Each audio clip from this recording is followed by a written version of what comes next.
Welcome back to another episode, GW. I'm Izzy Angeli, and this is GWeek from home.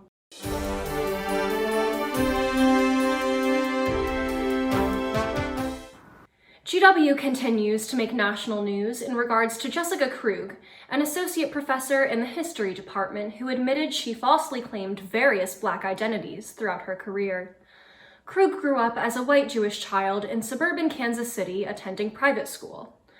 While Provost Brian M. Blake and Dean of the Columbian College of Arts and Sciences, Paul Walbeck, confirmed that she will not teach classes this semester, there is no mention of her formal termination.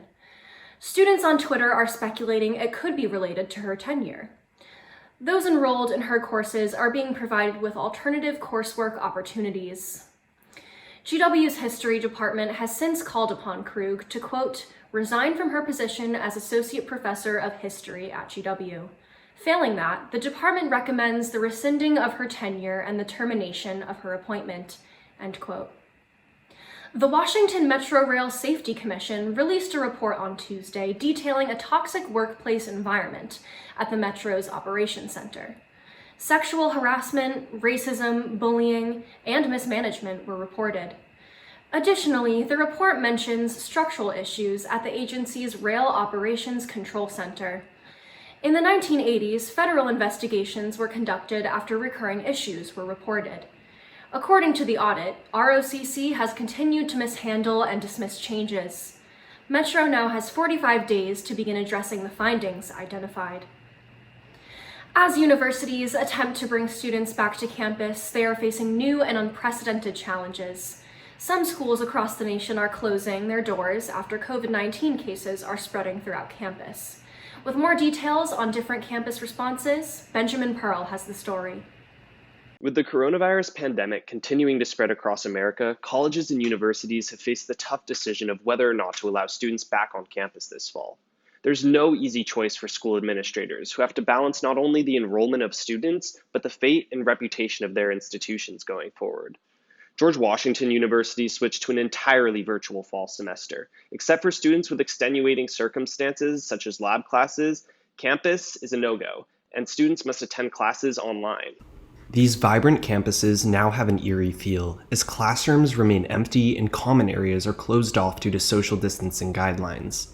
This, all out in an effort to prevent the disease, which many experts are saying younger people, especially college-aged kids, are increasingly responsible for spreading. President Trump urged universities to reopen while providing few guidelines and no assistance from the federal government.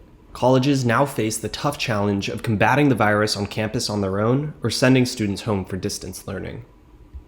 From dormitory quarantines to testing campus sewage, schools across the country are taking nuanced approaches to combat and track the spread.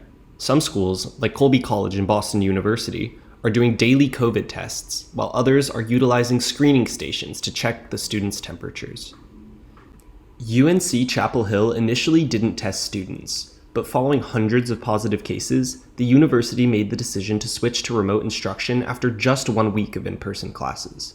At Northeastern University, 11 freshman students were dismissed for the semester for attending a social gathering. Since these students violated the university's COVID-19 contract, Northeastern refused to refund them their tuition.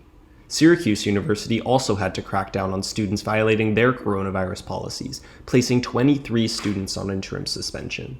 Many claim that allowing college kids back on campus just sets them up for failure, while others believe that these students should be held accountable for their own actions. With GWeek, I'm Benjamin Pearl. Thanks, Benjamin.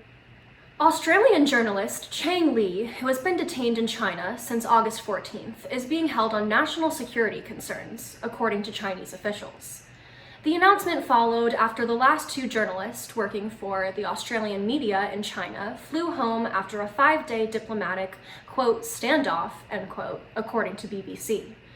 Relations between Australia and China have been on the decline in recent years, particularly after Canberra, the capital of Australia, backed an international inquiry into the origins of COVID-19. It is still unclear what crime she has committed, but some theorize on social media that her Australian nationality may have been a factor. Be an #ArtsHero is a volunteer-run grassroots campaign composed of arts and culture workers, unions, and institutions in the U.S. aiming to motivate the Senate to allocate proportionate relief to the arts sector of the American economy.